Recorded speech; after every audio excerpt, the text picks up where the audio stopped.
اچھا، as a financial expert آپ کیا ایڈوائز کریں گے کہ کہاں کون سی کموڈیٹیز ایسی ہیں یا فیلڈ ایسی ہیں جہاں پہ لوگوں کو انویسٹ کرنا چاہیے پاکستان میں موجودہ حالات میں، جو فلارش بھی کرے اور سیف بھی ہو؟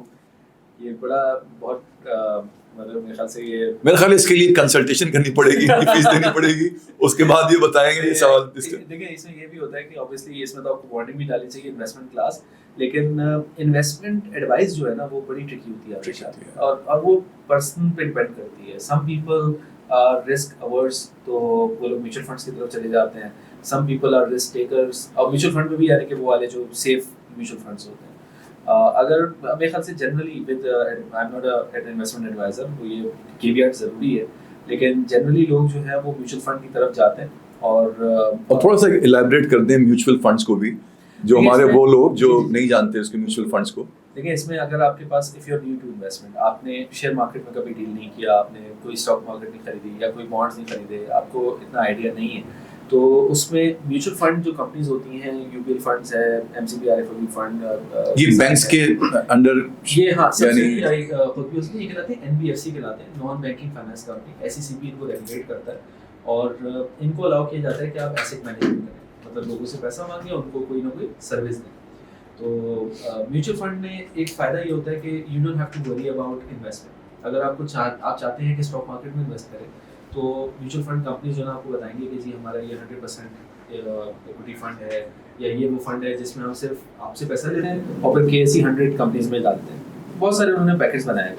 یا یہ وہ فنڈ ہے جس میں ہم صرف اور صرف اپنا گورنمنٹ کے بانڈس میں انویسٹ کرتے ہیں، تھنگس لائک دیٹ. تو بہت ساری انہوں نے آفرنگ دے دی ہیں. اس آفرنگ کے حساب سے آپ چاہیں تو اس کی یونٹ خرید لیں، تو آپ کبھی بھی خرید کے کبھی بھی بیچ سکتے ہیں. تو وہ ایک انویسٹمنٹ آپ کی بہاف پہ ہو رہی ہوتی ہے، دس somebody else doing that investment. ہاں اس میں ایک کوشچن ہوتی ہے، اور میں نے پرسنلی ایکسپیرینس کیا ایک ریٹائری کے ساتھ، کہ اس میں ہر پروڈکٹ کا الگ الگ رسک ہوتا ہے. ایک ہوتی ہے پروڈکٹ جو کہ ویری رسکی ہوتی ہے، کہ مارکیٹ نیچے چلے گئی پیسے ضائع آپ کے، مارکیٹ اوپر چلے گئی آپ نے پیسے بنا لیے. ایک ہوتی ہے پروڈکٹ جو بالکل رسک فری ہوتی ہے، وہ صرف گورنمنٹ کی سیکورٹی میں انویسٹ کرتی ہے، پیسے بڑھیں گے ہی بڑھیں گے. آپ کو یہ دیکھنا ہے کہ آپ کا جو ایجنٹ ہے وہ بیچ کیا رہا ہے. ایجنٹس انفارچونیٹلی پاکستان میں insurance agents and mutual fund agents یہ انفارچونیٹلی مس سیلنگ کرتے ہیں. مس سیلنگ کا مطلب ہے کہ ایک خاتون ہے جو کہ 60 ایئرس آف ایج ہے. She is retired now. She has got some money from the government job that she was doing. 8 lakh rupees something, that's it. She put it into mutual fund. 4 سال کے بعد ان کا حج کا programme بنا تو she wanted to take the money out. Even after 20% inflation and everything, she got only 8 lakh rupees back. صحیح ہے نا؟ وہ کیوں؟ کیونکہ ان کا جو انویسٹمنٹ کی وہ ایجنٹ نے ہائیسٹ رسک والے میں کر لی اور اسٹاک مارکیٹ ڈاؤن تھا.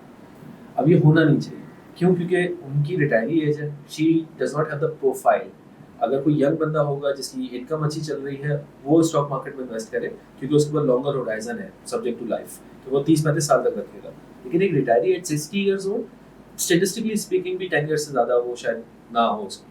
تو اس میں جو ہے نا ایجنٹس کین ڈو مینیپولیشن، کہ وہ آپ سے فارم نہیں وہ مسئلہ نہیں، آپ سائن کر دیں، تو سائن کر کے وہ اس نے انویسٹمنٹ کر دی، کیونکہ اس کی کمیشن اس پہ زیادہ بنتی ہے. ہائی رسک پروڈکٹ پہ اس کا مارجن زیادہ بنتا ہے، تو وہ آپ کا پیسہ لے کے ادھر انویسٹ کر دے گا، اپنی کمیشن اس نے بنا لی، اب آپ کو پیسہ ملے گا. تو یہ رسک ہوتا ہے تھوڑا انویسٹمنٹ. دیٹس وائی تو انویسٹمنٹ کی آپ نے بات کی، تو mutual fund is one of those. اور اس میں کوشچن یہ رکھنی چاہیے کہ بی کیئرفل کہ ویئر یو آر انویسٹنگ، یا جو سامنے والا آپ کو جو بیچ رہا ہے وہ کیا بیچ رہا ہے.